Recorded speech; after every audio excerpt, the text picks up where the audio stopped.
They called me schizophrenic. Literally, they said I was acting erratically, worried that my family would be murdered. Hence, that really did happen in my life. I recognized it coming out of the hospital reading the report. If I would have believed what this report said, I would still be on mental health drugs. But because I recognized the things that I were saying were the same things that I was saying February 5th, 1990.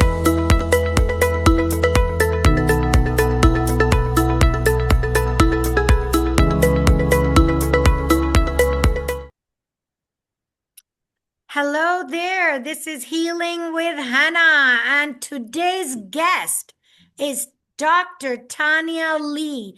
I am so excited to have you. I was looking forward for today for our podcast. So, Dr. Tanya, hi. How are you, Hena? Thank you so much for inviting me onto your podcast. How are you doing? Amazing. I'm just living life. I love what we do. I love what you do. So that's the whole idea. So we can share with our audience and listeners, you Mhm. know, your background, what tools you got in your toolbox. Dr. T's toolkit. Yes. So tell us a little bit about you before we start and diving deep. So for me, like anyone else, I had some trauma in my life and it remanifested and reared its ugly head. I had a trauma February 5th, 1993 that showed up in my body when I was hospitalized in 2021. And that really made me dive into the mind Mhm. body connection and trapped emotions and stored energy. And it really it put me on a learning journey. And I didn't realize it was also a healing journey. Of And the two came course. together. Yeah. So that's where it started for me. Awesome. And tell us what your degree is in. I only laugh because, when I first started going to school, my mother said, "Oh, I'm so proud of you." And by the end, she's like, "Get out already." My first doctorate is in organizational leadership, and then I also am credentialed in mind-body medicine. And so then as far as certifications and modalities, I am trained in neuroscience, coaching in neuroscience and trauma. So body code, emotion code, belief code. And I know a lot of people may not understand what they are, but they are energy healing modalities. So body code was Dr. Robert Bradley, and that's really in trapped emotion because I woke up hospitalized 27 years later. So that was my first line Oh, of study right. was trapped emotion. What does Yeah. this mean? And that was Dr. Robert Bradley. Next, I went into Psych K, Rob Williams, Bruce Lipton, and that was phenomenal. I did that. How many levels did you do? I did them all. I did them all too. Yes, I To love the it. master level, I love it. Yes, And it's easy to use. And I love that you can make a quick shift in a person. very quick. And people don't understand it really lies in our belief system. And what does that really mean to people? You Right. have to believe to achieve. And that's really where it lies. And that's one of my favorite modalities. I thought it reminds me of Tom Brady. They always say, "What is your favorite?" And he always says the next one. And I really live that. And when people say, "Well, what modality do you like next?" I'm like, "Whatever I learn next." But that's really just where I'm at. I do like Psych K a lot. I think that that's the one of the better modalities. I also like EFT. And what I do like is I like blending them all together. That's really what I like. I don't think anybody heals on just one modality. It's a total of body wisdom, intelligence, lifestyle changes to move us forward. Absolutely. It's not like one pill does it all. Right. Having the different modalities and different tools. So when a client comes to Mhm. me, they're generally coming for hypnotherapy, but they're going to get it all. They're going to get psyche, they're going to get Reiki, they're going to get hypnosis, they're going to get NLP because, it takes all different modalities to make that shift at a subconscious level. Speak. I love it. I was blessed. My aunt was the dean of complementary and alternative medicine for University of Miami for years. So we grew up in NLP. And we were like, Wow. just stop NLPing us to death. Wow. But at the same, We my call aunt them used to always say, don't shit on NLPers. us. So we grew up with it, and I started in technology before I moved to human psychology, but I struggled. Like I had a trauma. Like I said, I stayed Yeah, in therapy looking for answers almost my whole life. I knew that it was physical for me because I would get so upset, I would cry, I would vomit, and I thought this can't be normal. yeah. And so I medicated and medicated and medicated. And if you're familiar with Wow. mental health medication, Ah, you go on for 60 days to see how you feel. Then you go off for 60 to 90 days to readjust the system. And then you try right, another drug and another dose. And right. it's just a hamster wheel of trying. Interestingly, technology is the same way. We troubleshoot and troubleshoot. Sometimes you just turn it off and turn it Absolutely. back on, you know. But when you ask what was my favorite, I will tell you, I want to bring up bioenergetics because it's a phenomenal study on the human DNA and the Okay. blueprint of our body. So when Okay. we talk healing, we don't realize how energetic our body is. And Albert Einstein had said years ago that the future of medicine is in frequency. So in studying frequency medicine, it's phenomenal how it will help regulate the body because our body is electrical. And a lot of people don't know that. And our body is also 95% water. So it moves at all times. And so, where are the energetic blockages? So, our human communication system rides on the energy system within the body. I know, I believe you know all of this. So, like, if I was to send you a text message right now just saying, hello, Hena, I can't reach up and grab the word hello from the sky. Our body works the same way. From the amygdala portion of the brain throughout the body is how the organs communicate with each other. So we're like a radio. You got to adjust the dial for static. Our body is the same way. And when my central nervous system was blown, I turned to infoceuticals over pharmaceuticals and Ah, nutraceuticals. I went straight to frequency medicine and I stayed on it for over a year. And it was wow. able to help balance and regulate my central nervous system. Amazing. So, you know, you and I both know, like, we're like walking antennas, Yes. and we are giving out frequency and we're receiving frequency.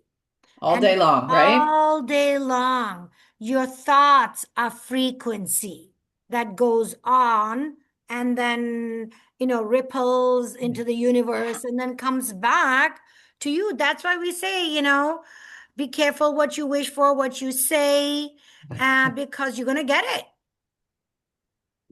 That's why I So, say I'm determined to be successful, whatever that means. whatever that means. And we're all work in progress. So I'm so impressed with all the education and the degrees you got. Share your healing journey and what does really healing mean to you? Like it means different thing to different people. What does healing mean to you? Great question. And I'm going to answer both of those because what does healing mean to me now as opposed to before? Because there's also a big change. For me, Right, healing used to mean finding help elsewhere. right.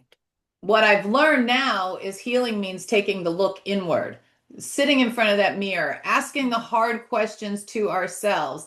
Empathy is key. I used to really believe that it was the biggest sabotage in my life.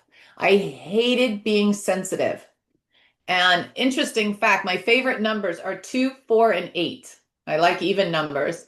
Funny like that. My life path number is 6. I never liked the number 6, but I also didn't like myself. Interestingly enough, I'll share this with you. I had double breast cancer. That is not liking yourself Wow. in mind body medicine. But in Western medicine, there's no root cause. I've also had double rotator cuff. So when you look at the shoulder, the doctor will say, okay, you work out too much.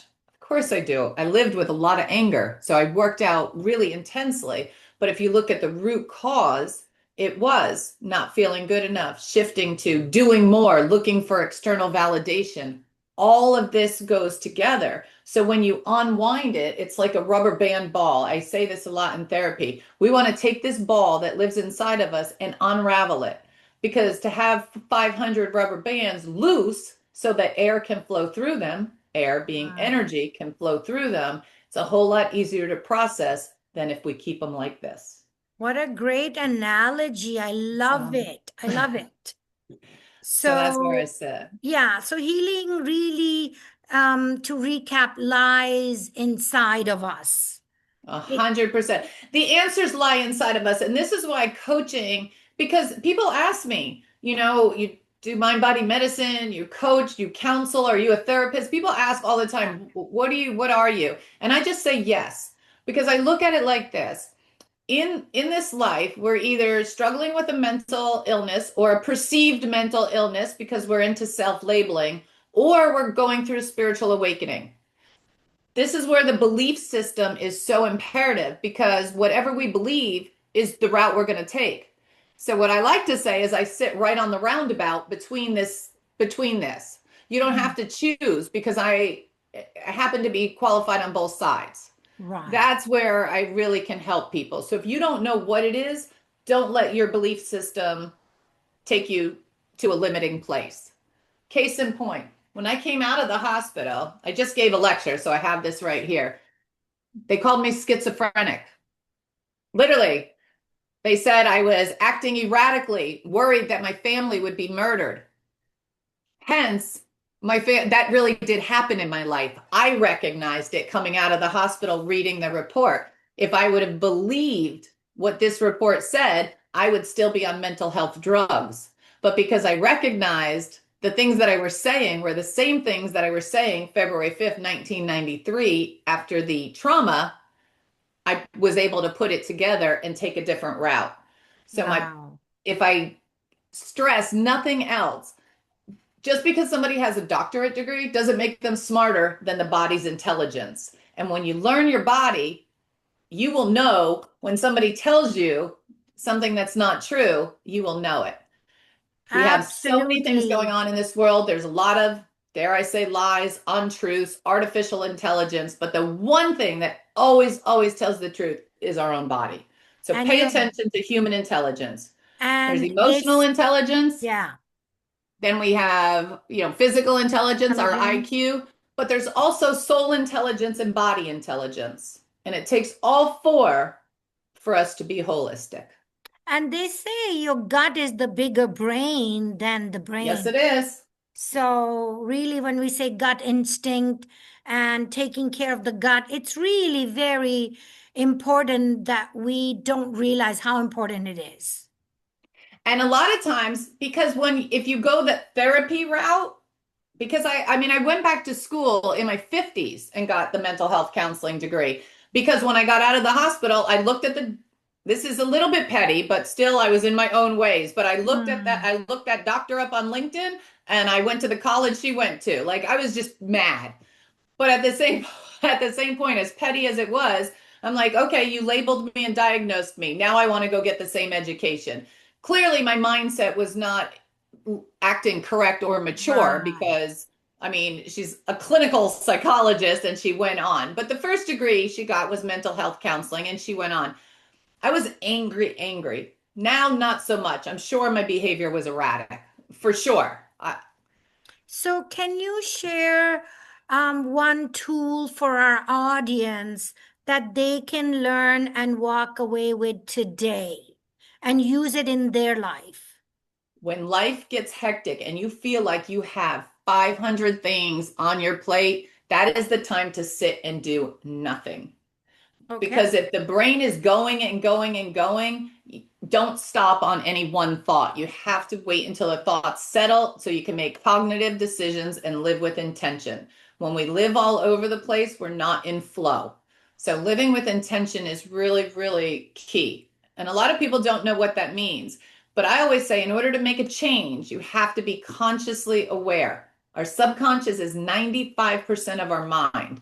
Absolutely. It's a video recording of everything that happened in this lifetime and depending on your belief system, soul generations. So lifetimes before you.